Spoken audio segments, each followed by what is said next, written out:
You said that in the radio. He's on himself.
Yeah, they played Florida State this week.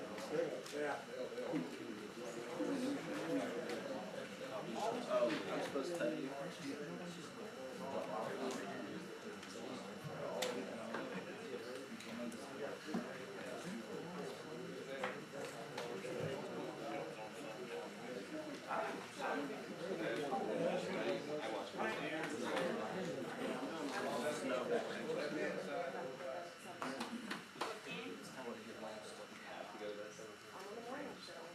Oh, that's right.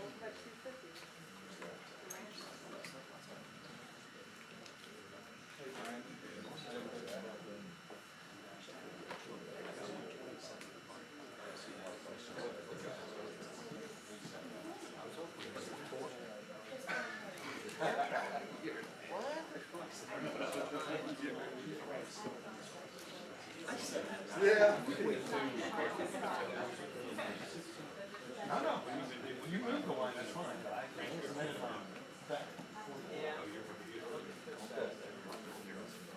That was one.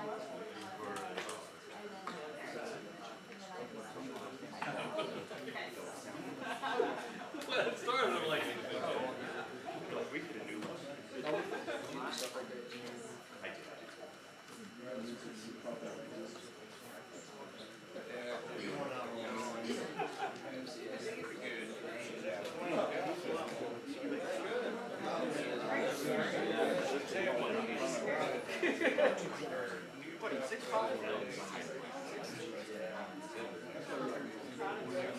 Later?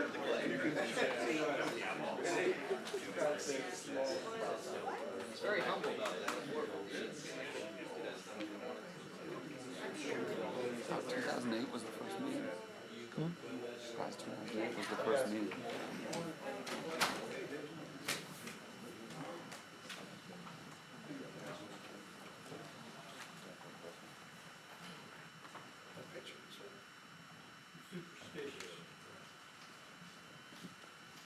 Okay, welcome to our press conference for the South Carolina State game. Kickoff's at 12:04, and it'll be televised by the regional sports networks of Fox. I want to thank Herb Tyler for providing our lunch today, and this will be reunion weekend. The 1966, 1991, and 2006 teams will be honored before the game, and there are tickets still available. Turn over to Coach. All right, good morning. Happy, first of all, that we're off to a good start this week, as Brent Venables remembered Julie Venables' birthday, which is today, so happy birthday to Julie Venables today. And so we're off to a better start, because last year he forgot, and so we're ahead of the game this week. But biggest thing, really just reiterate, hey, I'm very happy and excited. Our team's 2-0. That's the objective. We certainly, at this point, wanted to be 2-0, and that's where we are. And excited about another opportunity to play at home this week. Always great to get back again here at home. Appreciate every one of these opportunities. It's like I tell our team every week, literally every week to me is a season of its own, and you learn from that season each and every week. You know, I don't ever look at the totality of it. I look at 1 week, one bite at a time. And looking at the first 2 games, I think there's a lot of positives. I mean, a bunch of individual performances that have been excellent.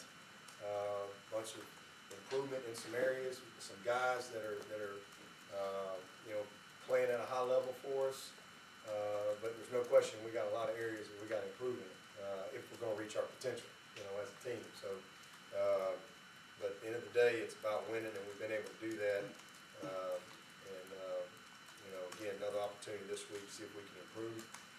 South Carolina State.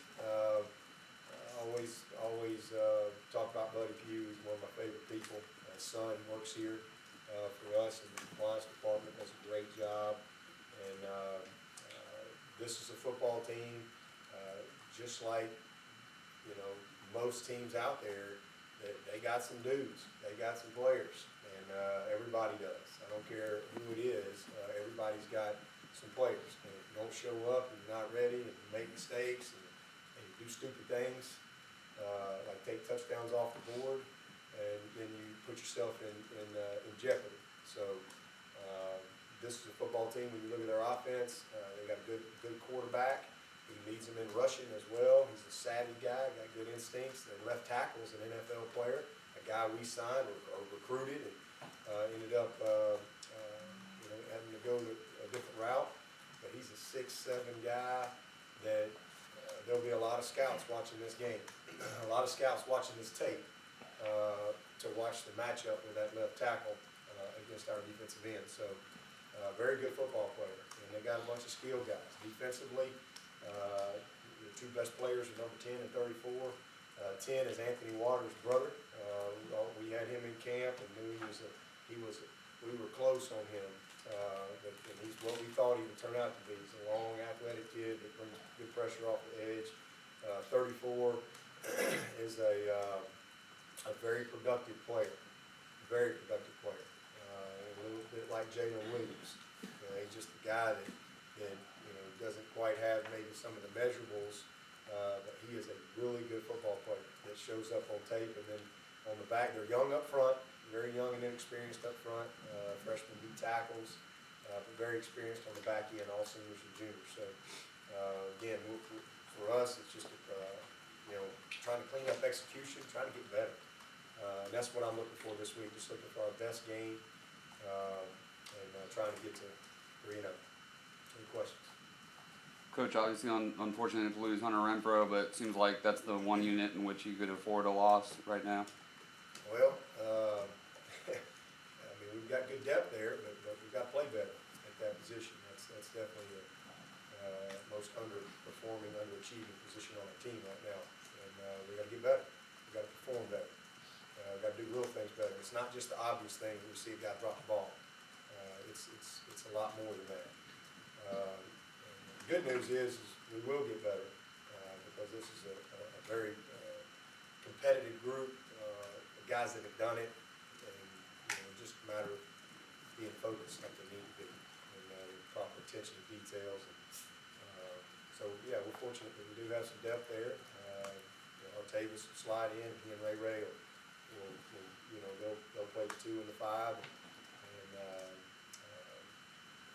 Travion, he has not taken advantage of his opportunity in the first 2 games. Much better player. Travion is man, he said it's unfortunate because he had a great camp, a really good summer, a really good spring, and then all of a sudden you got to take advantage of opportunities, and you know, so he doesn't get the opportunity to move up because he hasn't earned it. But he'll still have an opportunity to respond and see if he can be who I know he is. And then Cornell's going to be a great player, so I recruited him. And so opportunity for him to get in the mix a little bit more. He's a dynamic player. He's a guy that regardless of whether anybody got hurt or not, we're going to see him more and more as we go through the course of the season as that kid gets settled in. But yeah, we'll be fine. We'll be fine there. So I hate it for Hunter, you know, because, you know, we went the other night, he was going to still be able to play. miss any time, and it's a situation that we're gonna fix it after the season. But then, and really, if it was any other position, he would play. But then, because of it, he could catch the ball, but the problem is being able to, tuck the ball, because you're gonna kind of lose that being able to bend the wrist like that. So, it wasn't separated, there was a slight crack, so I was gonna put, the best thing to do is just go ahead and put the screw in there and, get it back, here in a few weeks, so.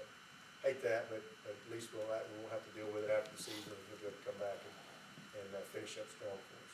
Coach, so much for that adage, the most, biggest improvement usually between week 1 and week 2, you've actually, I would submit, took a step back this past week. Is there a simple explanation, or is this a matter of turning on the switch and Yeah, well, I think we have been pretty consistent defensively outside of horrendous 5 minutes of football to finish the game. When we get up 17, other than that, we've had some very consistent performances on defense. You can't paint with a broad brush. It's so easy to do that. I have to look at everything, and there's a lot of good things going on, a lot of good things. I love what we're doing in kickoff coverage. I love what we're doing in punt return, despite, taking a touchdown off the board. But all those things matter. We're just not executing cleanly. We did a great job on first down. We averaged 5.1 yards at first down. Our goal is 50% of the time to average 4 yards or more. And we were 4 yards or more, 50% of the time. We hit our goal. I look at the quality control. I look at our what it takes chart and things that and we're doing a lot of good things. Again, we have 5.1 yards on first down. We just can't get in rhythm because we can't catch the ball right now. And that affects everything. And it's really as simple as that. When we pitch and catch a little better, everything else will be better. It's not really any more complicated than that. It would be more complicated if we couldn't get open, if we couldn't block people, if plays weren't there, things like that. So right now, it's just a matter of us cleaning up the execution and getting the focus the way it needs to be. And when that happens, then all the rest of it will come together. It'll be just fine. Is catching the ball a contagious thing? I think so. Yeah, I think so. I think it's just, we just haven't had the intensity that we need. So intensity brings about concentration and attention to details. And, we've been poor in spots. Been really good at times. But, we're a 50-50 group right now. And we can't be 50-50 at that position. And because, again, in fact, just like the offensive line, their entire joy in life is to see the chains move. They get to run 10 more yards or 20 yards because we made a play. And so it's frustrating. And that's kind of what I challenge those receivers on. Hey, I'm going to put you in there running back and let you pick up that Ben Boulware blitzing through there like Wayne Gallman would have to do. Put you at left guard. Everybody has a job to do. And, right now, we can't get in rhythm because we're so inconsistent in our execution. And then it just kind of affects other things. But it's a 2 games. We've played 2 games. But I tell you, I have an appreciation for winning. That's what I told our team. I ain't ever going to be a guy that don't appreciate winning. And I don't ever want to be a part of a program that doesn't appreciate winning. Because it's hard. It's hard to win. And at the end of the day, it's how you respond, it's how you handle adversity, and it's unfortunate that we went to sleep at the wheel defensively, and give them some credit. Man, those kids are playing their butts off, and they're fighting and scratching and trying to win a ball game. We've got some good players. I tried to tell y'all, Troy's got some. Yeah, this is going to be nobody wants to listen to that. Nobody wants to give the other team any credit. I told you last week, this football team right here is pretty good. Well coached, buttoned up, knew what they were doing. And when you drop touchdowns, you just throw a ball on the ground and take touchdowns off the board. Instead of a 17-point lead, you got a 24, 31-point lead. And then when you go to sleep defensively with 5 minutes to play with a 17-point lead. So all the stuff, at the end of the day, what our offense did those last 3 drives is something positive to build, because it was really the way it's supposed to be. So I was very proud of that. Touchdown, field goal. Very good rhythm. And, so hey, it's all about getting better. And I appreciate how they fought through the adversity. I appreciate how they hung in there and found a way to win the game. Those are all great things that I value. Because again, I've done this a long time. I know how hard it is to win, and to win consistently, and especially to win when you're not playing well. That's really hard to do. We got it done, and then you come in here and you celebrate that. You come in here on Monday and it's get right day, and that's what yesterday was. Get a mind right, and I love how our team responded. Very open, very candid, very honest. Everybody understands what we got to do. We're on the same page. Onward. Coach, Sean, were you surprised with what Deshaun said yesterday and No, not surprised. I talked to Deshaun, and I think it's just him being a leader. First of all, he don't owe anybody an apology. He don't owe anybody an apology. But that's just, I think him being a leader and trying to maybe deflect a little bit. But he's the least of my worries. he told us that he and some of the guys he felt like they weren't having as much fun out there, and they needed to learn how to have fun again. You don't have fun when you don't play well. How do you draw the line between having fun and being ultra focused on details? I don't know. That sounds so simple. Well, let's go have fun.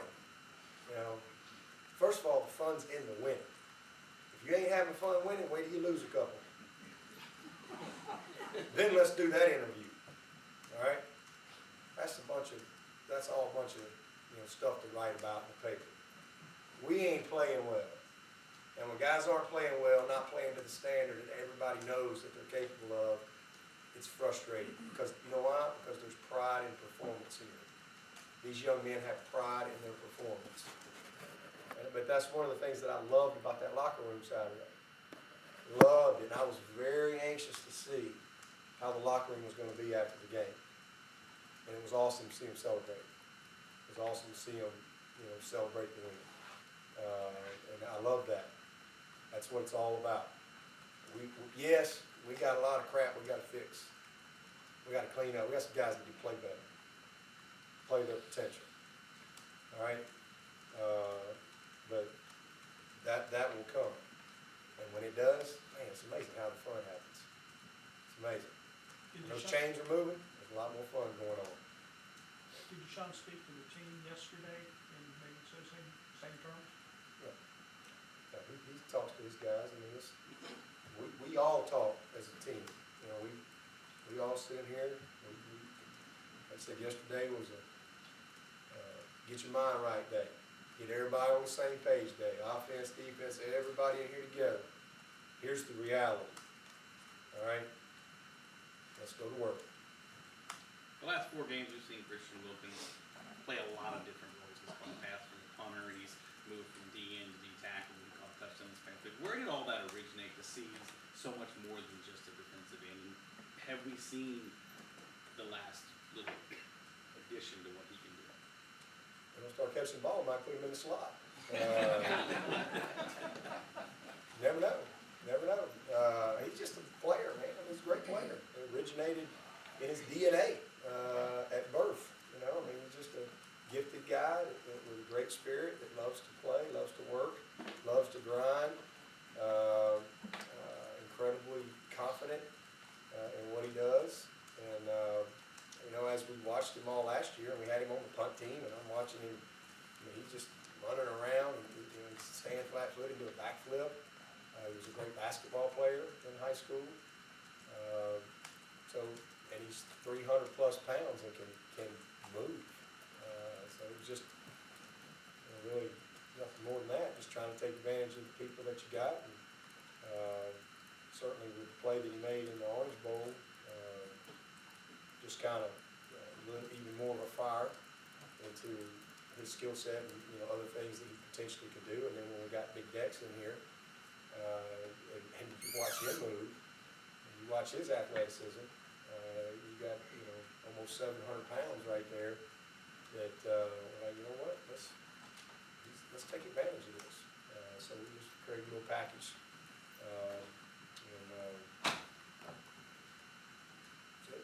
Marcus Ebner made his return on Saturday. How do you evaluate his performance? He did good. He did good. I was proud of him.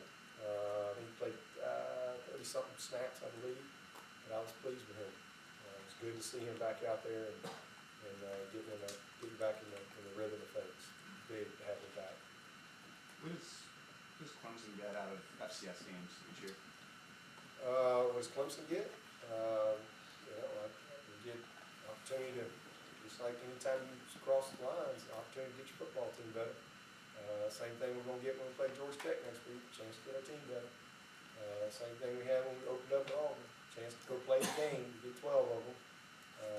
I think it's great. I think it's great for that level. I think it's great for the state. I think it's great for those kids to have an opportunity to come and play.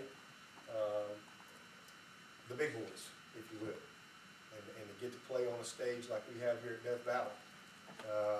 I think it's great for the budgets, the bottom line for that level, because a lot of those teams would go away if they didn't have the opportunity, to share the wealth a little bit. And so I think it's great. South Carolina State, heck, this is their third game in a row, playing Division I opponents. So they'll probably be happy to see Florida A&M next week, and get into the league play and all that stuff. But I think it's great. Again, a lot of those kids, they didn't have opportunity to come to Clemson. There's a chance to go and match up. It's like that left tackle.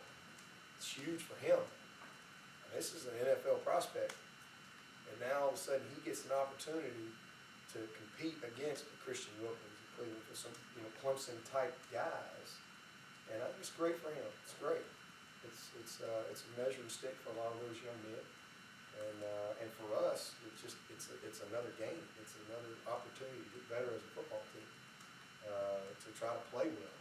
And that's because it's not whether we're playing South Carolina State or Florida State. And I don't like to hear that, but it's the same to me. We don't practice any different. We don't meet any different. It's exactly the same. I just want to see our team play well, and just try to want to know that we. The majority of your time as an assistant, Clemson did not play as many of the FCS teams. Was that something that you wanted schedule-wise? I think we played one about every year I was here. I think we played. I think we played Furman and Wofford and Stidle and South Carolina State. We played one a year, and I think most teams do that. When I got the job, and we looked at our schedule and what we wanted to do from a national standpoint, and with our 8 conference games, and then playing South Carolina every year, I wanted to be able to step out of conference and let's go measure up. Let's go see what we got. And then play another mid-major, like a Troy or somebody. And then I think it's my experience with those games has been very good. And we've had opportunities to get beat in some of those games. We've had some hang on to your hats with Wofford and Furman. I mean, we've had some tough moments along the way. I think it's been good. I think it's been good for the fans, good for the kids, and good for the budgets. So I certainly think it's great for them to have opportunity to get an influx of money into the budgets. Coaches from around the ACC have defended this league for a long time. 3 teams in the top 10 right now. Does this early start kind of validate what coaches have been saying? I mean, we're off to a good start. I think what validates it is how you finish. That's what validates it. It's just like all these rankings. Everybody's just living off last year's headlines. That's the only reason they have the preseason rankings. Nobody knows. Nobody knows what anybody's got. Everybody leaves, new players, all that. I mean, you think you know, but you don't know. Just look at the preseason rankings from the last several years. All those teams that were in the top 10 that didn't finish in the top 25. Teams that weren't in the top 25 that finished in the top 10. It's baloney. All right? It really is. I mean, who the heck knows what anybody is right now? Validation comes with performance. That's when it's validated. All right? We're not going to go run an ACC flag out there. Ooh, we got 3 teams in the top 10 in week 2. Hallelujah. We're the greatest ever. let's just see where we are in December and January. You know, I know we're a great league. I don't need anybody to have rankings to know that how hard it is to play in this league. I know what's in this league. I know what's been in this league. The NFL knows what's been in this league. A lot of them teams outside this league know what's in this league. Because just look at the matchups, look at the head-to-heads over the last several years, 3, 4, 5 years. I don't need rankings to validate any of that stuff to me. But maybe from a national perspective, you know, you look at the quarterback play in this league. I don't know if there's a better league out there with the quarterbacks that we got in this league. I mean, there's some freak shows going on in this league. You know, there's some dudes that make you hold your breath, and we got one of them. So I think that's probably the biggest thing. When you got great quarterback play, you usually got a chance. We've got talent, and there's a lot of talent in this league, and a lot of consistency. You know, we've had that several years. I mean, we've been having 9, 10, 11 teams go to bowl games. You got to compete every single week in this deal. But at the end of the day, it's all how you finish, really. Hunter Renfro's really on a roll. Is he the kind of guy who has to worry about coming back seamlessly 5 games from now? Oh, yeah, he'll be all right. He'll be fine. He'll be fine. So Ben Boulware out for sure. Well, he's lobbying. You know, I went to the State House one time, and I've never seen such. I didn't know that lobbyists were like real people. I didn't really understand the concept of that. But they really do hang out in the lobby, and that's kind of what Ben Boulware is right now. He's a lobbyist. So I don't know. We'll see. But probably will. My plan is to not play him. But he's really, I mean, he's back there. He's lobbying hard, trying to show his great back pedal and how good he feels, and there's nothing wrong with him. And this is full, you know. So, and I love that. I love that about Ben. But you know, our next goal is to win the division, and you know, hopefully we can get it done without him this week. But right now, I'd say we'll probably dress him, and if we gotta have him, play him. You know, I mean, we gotta do whatever we gotta do to win the game. It might come down to an onside kick. Hold on to your hat, and if it does, we gotta do whatever we gotta do to win the game. And but if we can hold him, that will be the ideal situation for us. He's doing good. Is he practicing full? No, we're not practicing. He's just rehabbing. Strength. Do you plan on Jalen starting and Jalen taking most of it? will start at will. You know, he's our kind of next man up at every spot, to be honest with you. He's our buddy guy. Really does a great job. He's the one guy that can play Sam, Mike, and Will pretty seamlessly. You know, so he and JD will man that spot. Coach, any thoughts on the NCAA pulling its championship events out of North Carolina due to the controversial law in the ACC championship being debated to be pulled out of the state next? You know, Tim just told me about that last night during my radio shows. I hadn't really read anything about it other than what he said. But I don't have any thoughts other than I hope we're in the championship. We'll go to Pluto and play, wherever, no matter. Tell us where it's at, and we'll go play.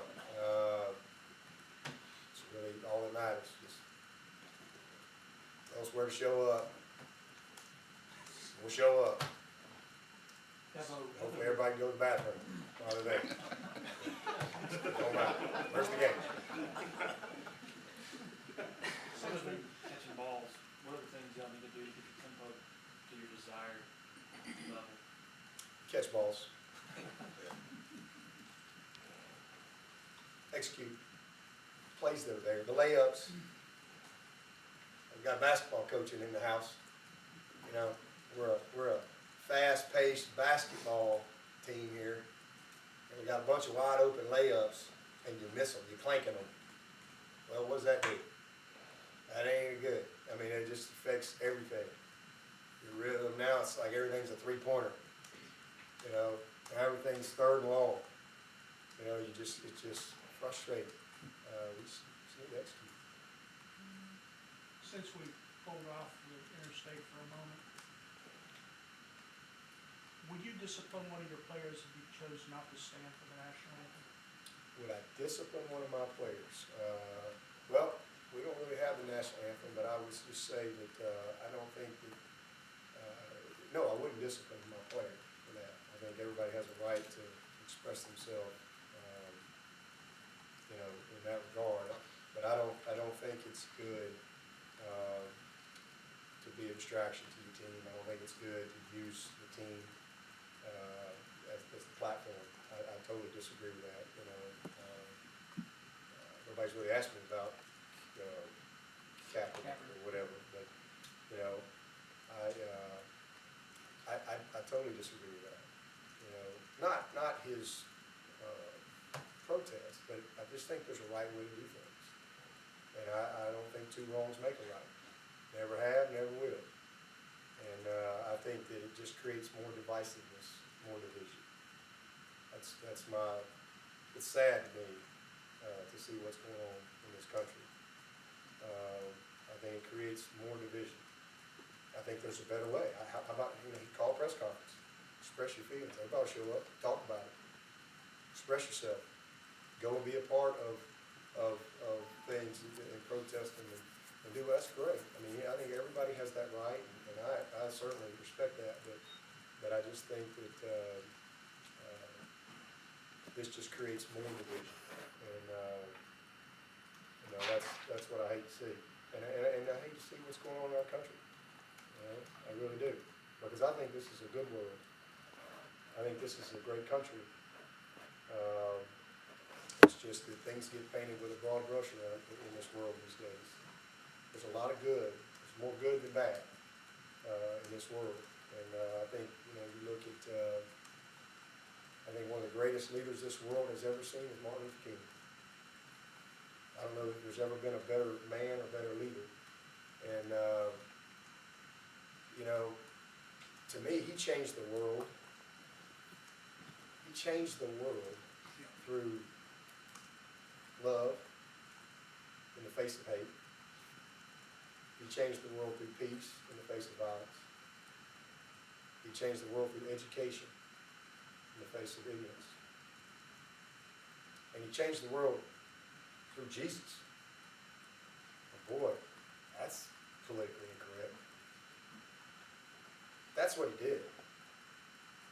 And it's amazing when we don't learn from our past, you know, how you can repeat your mistakes. And and then, you know, the Bible says two greatest commandments. If we all live by those, there's a lot of problems that go away. You know, it says, love the Lord with all your heart, all your mind, all your soul. And the second one is love your neighbor as you love yourself.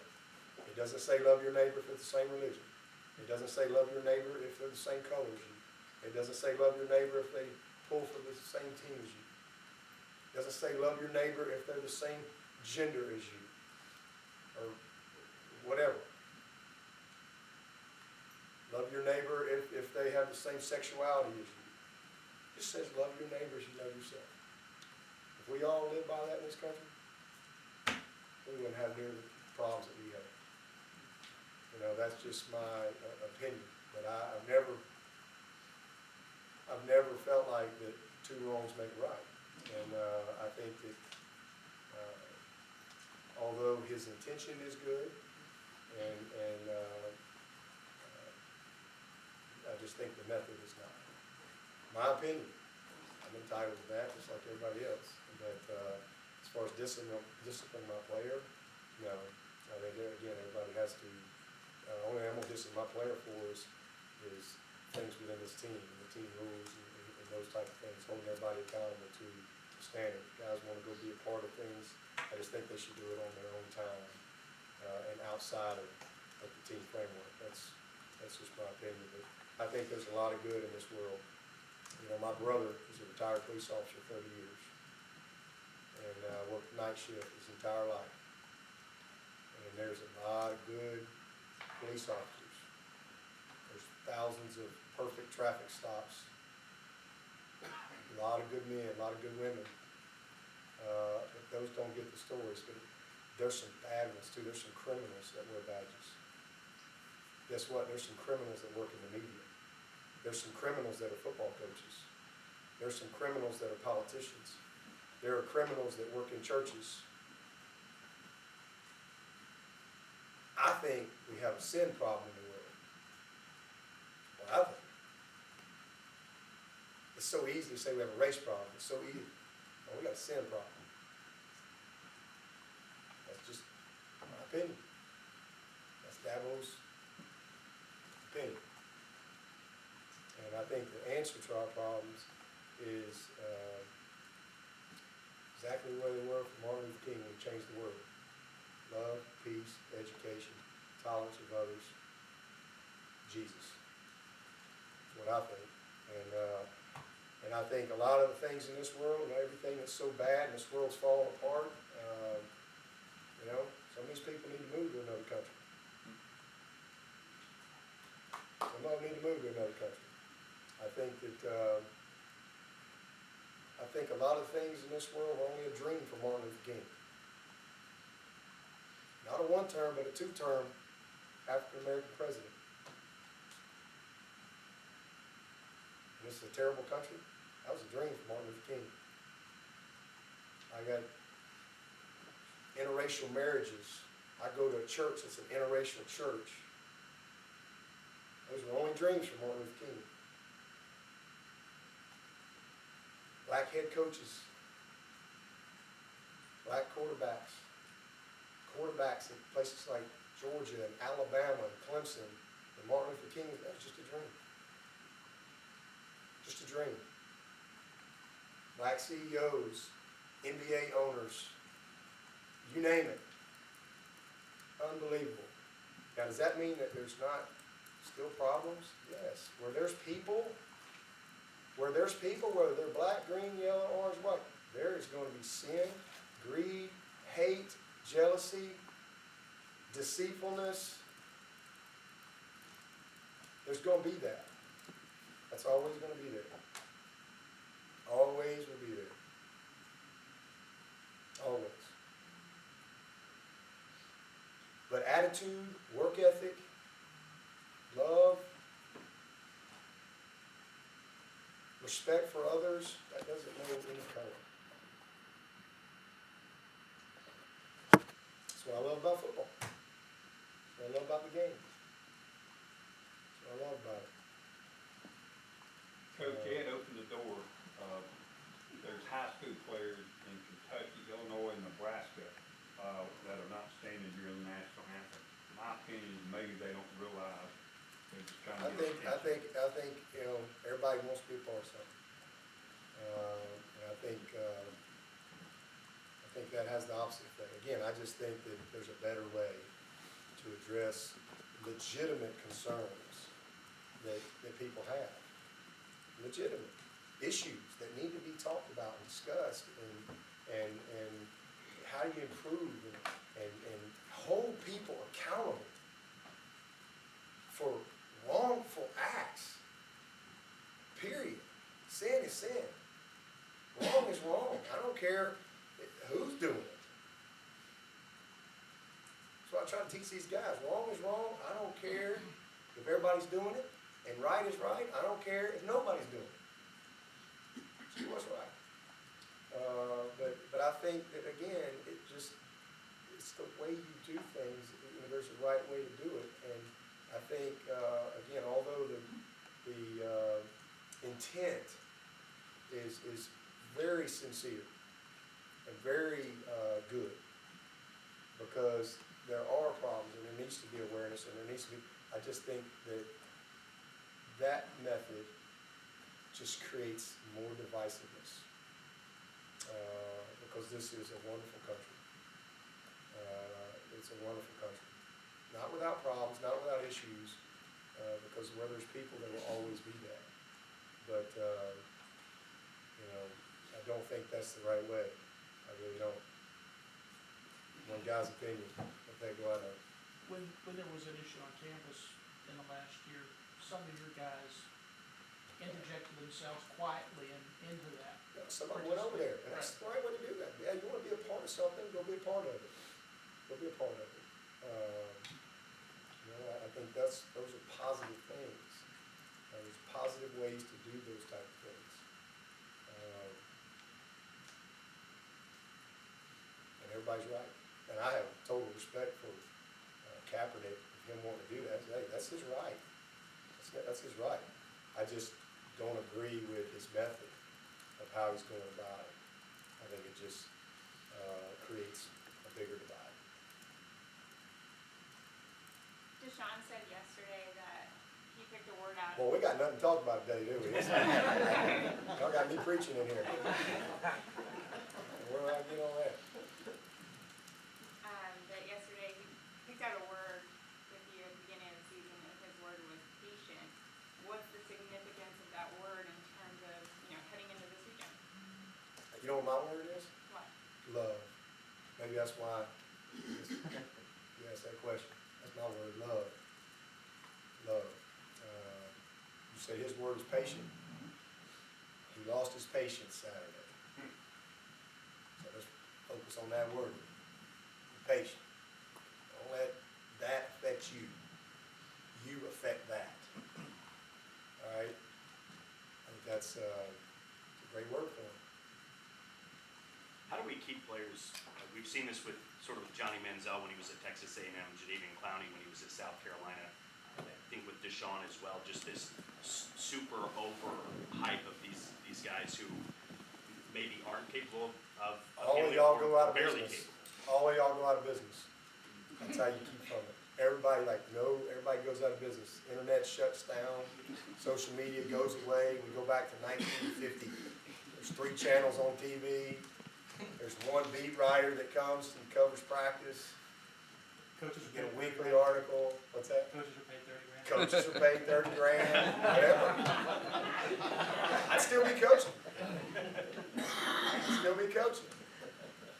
I ain't getting into coaching to make money. Is there a way to prepare a player for that? For Yeah, all? absolutely. Absolutely. How do you do that? We got lots of ways that we do that. It's what we do as coaches. Lots of ways. I'm not gonna lay out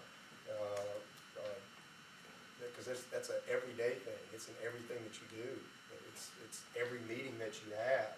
It's every segment meeting. It's every practice. It's every post practice. It's every conflict. It's every issue that has to be resolved. It's other things that happen where you teach. So there's lots of ways that you do that. But the biggest thing is you just embrace it. It's the way it is. Did it ever flash through your mind? I'm glad it's that way. I mean, heck. We could be somewhere where nobody gave a darn. Nobody showed up. Nobody asked you questions. Nobody asked anything. It's just the way it is. I'm glad to be at a place where, man, people are interested in what I wear. People are interested in, the dumbest things, because it's at Clemson. I think that's great. That means that man, we're one of those programs out there that's pretty relevant. You had an issue with a quarterback a few years ago who kind of lost his way mentally and let the hype kind of swallow him. Yeah, totally different situation. Did that cross your mind, Ron? No. Are you kidding me? No, I think they're different people. Totally different situation. You're not even in the same realm. You guys y'all are, that's a laughable question to me. I mean, we've played 2 games and we're 2-0, and a win at Auburn at 8 o'clock. How about that 3-minute and 20-second drop? Because of our ineptness at the end of that game, how we screwed that up, nobody talks about what that offense did with 3 minutes and 20 seconds, take the ball minus 25, and go right down the field. It should have been over. Nobody talks about that. So now I'm getting questions about, it's bizarre. We're 2-0, and we got the best quarterback in the country. That's a completely different situation. That was a football team that had never had success, that had 40 freshmen on the roster. And now all of a sudden everybody's fat and happy at 8-0. This team here, these guys, they've been through this. They know what it takes. This isn't their first rodeo. despite what people wanna write out there, this isn't their first rodeo. These guys that won a bunch of games, they ain't done nothing but win. And they won a bunch of close games too. I think they're 12 and 2 13 in the last, what is it? since 2001. What is it? 13 and 2 in games by 7 points or less. Only 2 losses. Only 2. At Florida State in overtime, national championship game. We can't have it both ways. You can't have what both ways? You can't have it both ways. You can't talk about this team in the context of this season, and it's only this season, and they're gonna get better. I'm talking about this quarterback. Okay, I'm talking about this quarterback. this quarterback in That's this what you asked season, me about. into 2 games, and what he did, that's No, why. we played 2 games, and then we got 12 drop balls, 4 touchdowns, another touchdown that we just throw down on the ground. All right, 8 drops Saturday for 172 yards. Does he got some things? Yeah, he's got some things. But if we just fix some things, I'm not getting this question. That's all I'm saying. And now I'm getting questions about, oh, is he overwhelmed like the quarterback? Give me a break. That's all I'm saying. It's laughable. Anything else? In what ways have you seen Deion Kane grow from where he was last year to where he is now? Well, I saw him have an incredible camp, but he's not played well in 2 games. So I need to see him take practice to the game field and be who he is. He can be as good a receiver as there is in the country, as good as we've had come through here. If he gets his focus where it needs to be. Have you seen him approach things differently as a person? Yeah, he's been awesome. He's been great. Been great. Been great. Thank you very much. Great being with y'all today.